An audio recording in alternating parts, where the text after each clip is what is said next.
민주당 이례경 전 혁신위원장이 천안함 자폭설 등이 도마에 오르며 결국 사퇴했죠. 현충일을 하루 앞두고 발표한 인사라 파장이 더 컸습니다. 정치권 안팎에선 자폭 인선이었다는 말까지 나오는 가운데 이재명 대표 책임론이 불거지면서 당내 계파 갈등은 더 커지고 있습니다. 이 대표는 오늘 무한 책임을 지는 게 당대표라는 입장을 밝혔는데 그 방식에 대해서는 말을 아꼈습니다. 관련 내용을 정치 인사이드에서 짚어보겠습니다.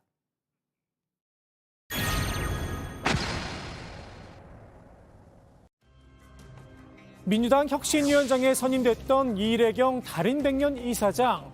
천안함 자폭설 등 과거 발언들이 문제가 돼 일명 9시간 만에 스스로 물러났죠. 정치권 안팎에선 자폭 인선이었다는 쓴소리가 흘러나왔는데요. 친명계와 비명계 사이에 표현의 온도차는 있었지만 민주당 지도부도 당혹감을 드러냈습니다. 저도 사실 이제 결과적으로 봤을 때 조금 당혹스럽기는 합니다. 우리가 장고 끝에 악수 뭐 이렇게 흔히 쓰는 말인데 그것의 전형적인 이해가 드러난 것 같습니다. 당장 누가 이례경 이사장을 혁신위원장으로 추천했느냐 관심이 쏠렸죠. 황교안 신부님을 비롯해서 민주화운동 원로 분들의 추천이 있었다. 이런 이야기는 대표가 직접 했습니다. 그러면 최종 결정은 이재명 대표가 내렸지만 말입니다. 저는 누가 뭐 제안을 했든 뭐 했든 당 대표가 최고위원회 추천을 하는 거죠. 이런 사람 어떠냐. 그러니까 당 대표도 계속 고심을 했는데 민주화운동 원로들의 추천을 받았더라도 당내 검증 과정은 거쳤을 텐데요. 이른바 먼지털이식 검증은 하지 않았다는 해명도 들려옵니다.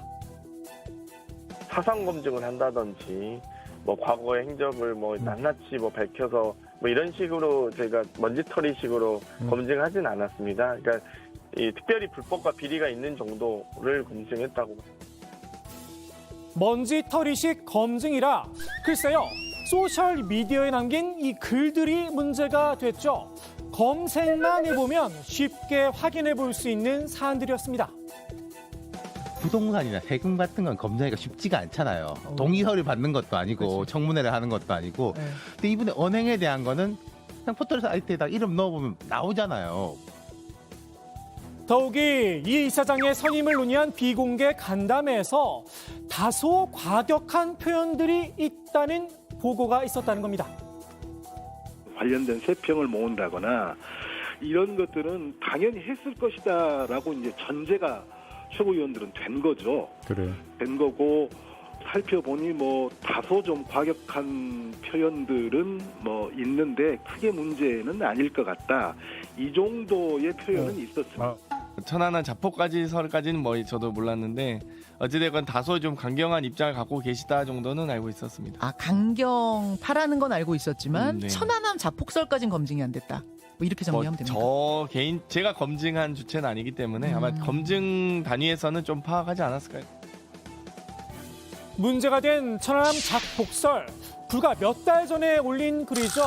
검증 과정에서 사전에 알고도 그냥 넘어간 게 아니냐. 물음표가 달릴 수밖에 없습니다. SNS의 기록을 봤다면 특히 뭐 천안함 자폭설 같은 거는 최근 얼마 안 됐어요. 네, 5월, 2월에 썼던 거거든요.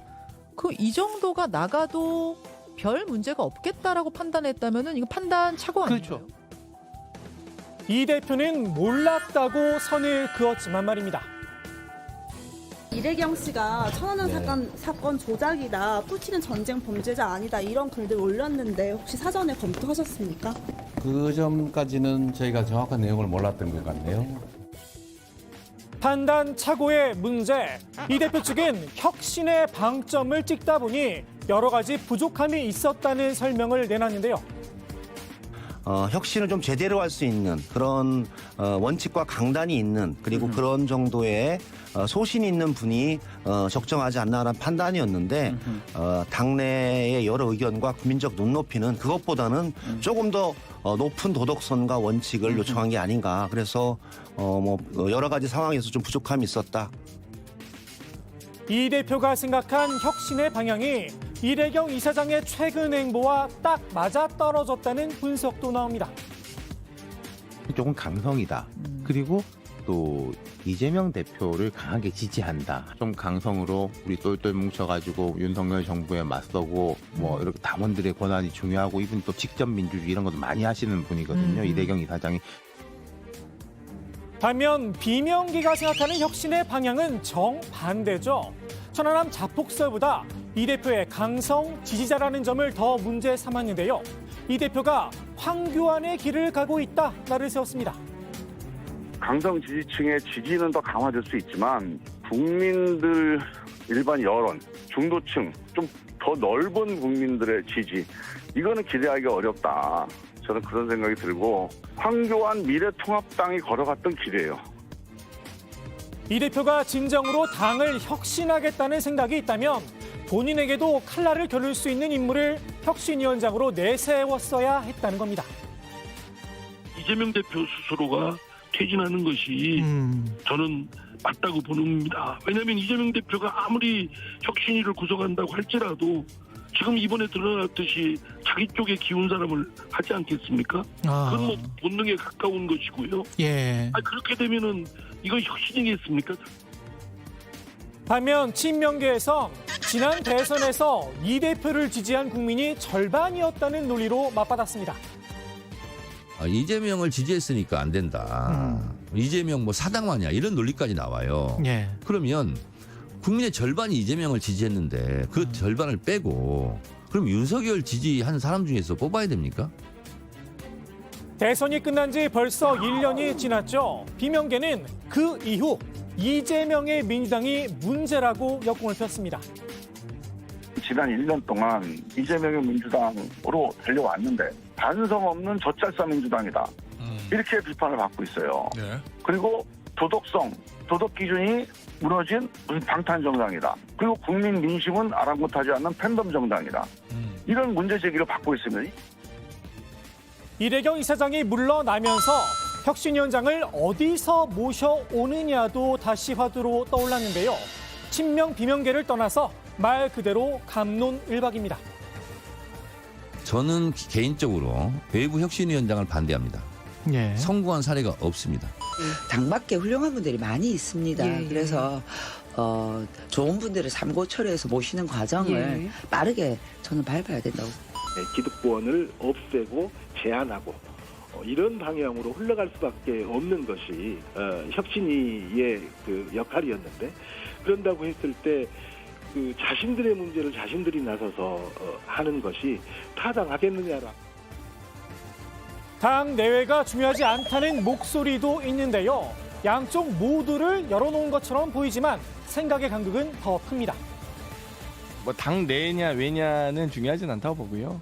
정말 국회의원들의 기득권을 타파하고 여러 가지 정치 교체와 혁신을 가져올 수 있는 부분의 어떤 의지가 있는 분이 가장 중요하죠. 친명 비명 이런 논쟁도 좀 저는 안 했으면 좋겠고요. 내보든 내보든 이재명 체제의 한계를 극복할 수 있는 그런 인선을 해야 그게 민주당에도 도움이 되고 이재명 대표한테도 도움이 돼요. 그러니까 이재명 지지하는 사람들만 가지고는 총선 못 이깁니다. 돈봉투 의혹과 코인 논란에서 시작된 혁신위 구성 문제. 혁신위원장 인선이란 첫 단추부터 어긋나면서 당내 계파 갈등만 더 키운 모양새인데요. 결국 이번 사태의 책임, 최종 결정권자인 이 대표에게 있겠죠. 오늘의 정치인사이드 이 대표의 말로 마무리합니다. 당에서 벌어지는 일에 대해서 당대표가 언제나 책임을 져야 되는 것이죠. 이게 당대표가 권한을 가진 만큼 내부 논의를 충분히 했든 안 했든 뭐 충분히 다 논의하고 하는 일입니다만 결과에 대해서는 언제나 무한 책임을 지는 것이 당대표가 하는 일입니다.